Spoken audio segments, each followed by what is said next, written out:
If you've ever shared a meme online of supermodel Tyra Banks imploding in anger, or retweeted a gif of Michael Jordan crying, or of drag queen RuPaul saying girl, and you're a white person, you may be wearing digital blackface. This is according to a new piece that alleges that a practice where white people co-opt online expressions of black imagery, slang, catchphrases, or culture to convey comic relief or express emotions is a problem. CNN analyst John Blake writes.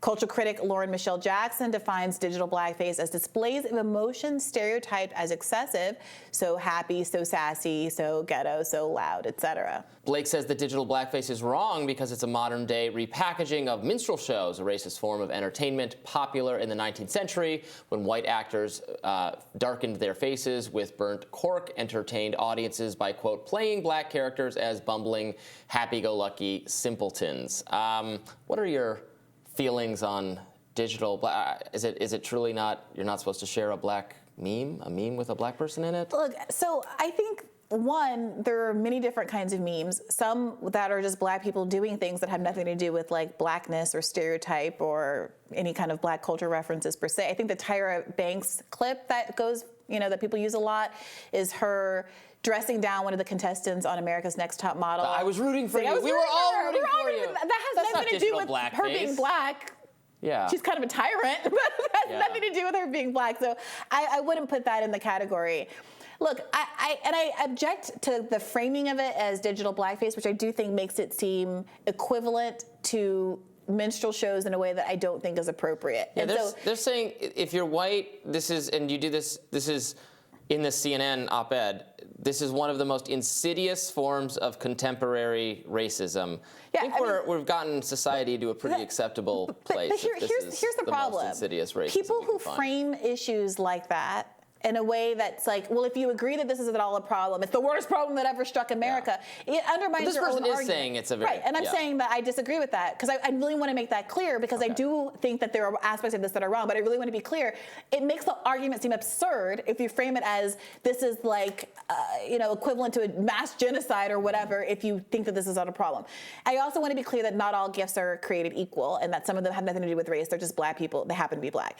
Now, I do think that sometimes people should ask themselves, if I wouldn't type out girl, like if I wouldn't actually just write that to you, like if you wouldn't say girlfriend in a text message to me, but you would like tweet it out in the form of a GIF, what is that gap? I don't tweet like that. I'm not your sassy gay friend. Right, but like, just ask yourself that question. Like, what is the gap between what I would be personally comfortable saying in my real life and what I'm comfortable tweeting out? And if there is a gap there, and if there is some dissonance there, I think it's worth investigating why. I know of people, I have friends who do this, they'll use they're not black, but they'll use black thumbs up emojis and stuff. You can change the color of the...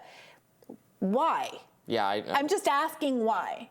I'm not projecting anything or telling anybody.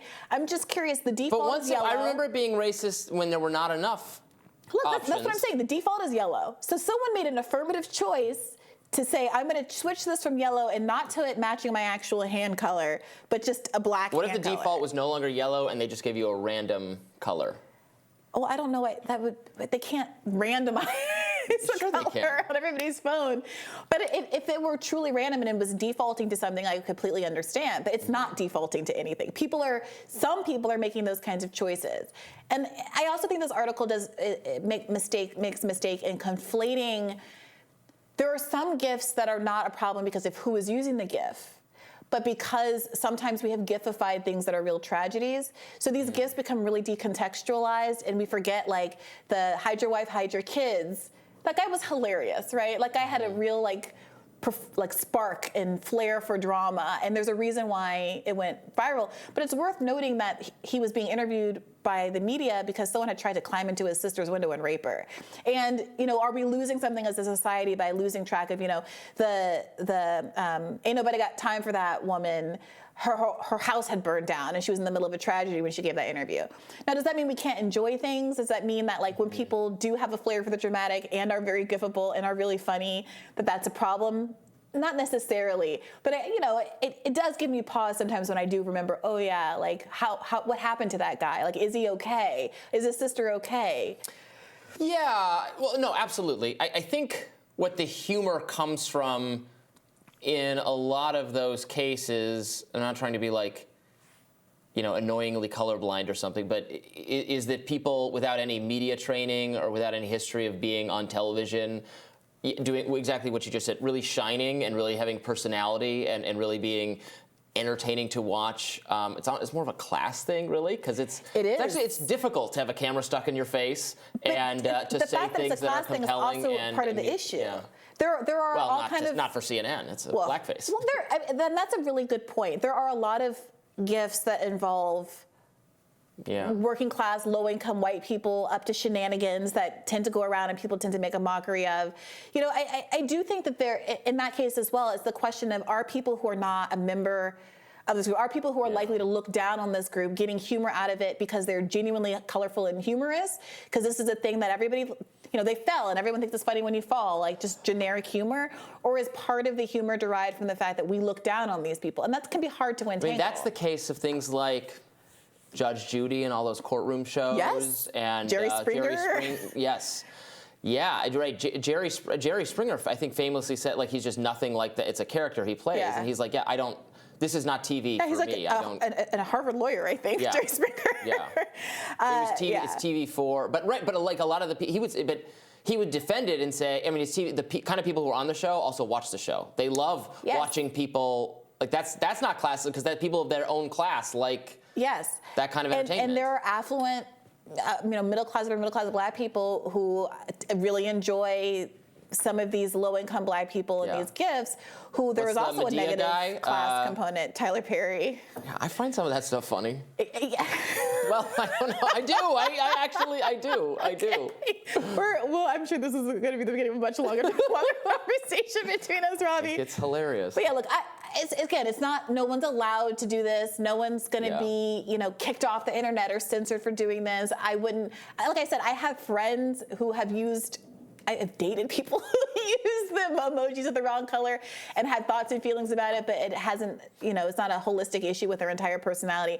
But I think it's worth thinking about. I think about it for myself and the way I consume content and whether or not I'm really laughing at something for a reason that I think is defensible, or if it's my own kind of status that is enabling me to have distance from something and finding comedy in something that maybe is a little bit of an issue. I really like the woman who she's like thinking and she looks around and like the numbers appear. Yeah. I'm a big fan of that one. I use a lot of like cartoons and animal reactions. Yeah. You're on safe ground with Anna. Yeah, although some people... In the future, everything's going to be animal themed because animals are not concontroversial. All sports teams are going to be just like animal names. Animals can be controversial. People, you'll do a funny video of like telling your dog they're going to get a treat and they don't give a treat and they're like, that's animal abuse. Oh, God. Everything's animal abuse. If you, withhold anything from your pet for a second, if your pet like trips and falls and like pratfalls and like hurts itself a little bit, it's like, oh my God, you're enjoying the pain of an animal.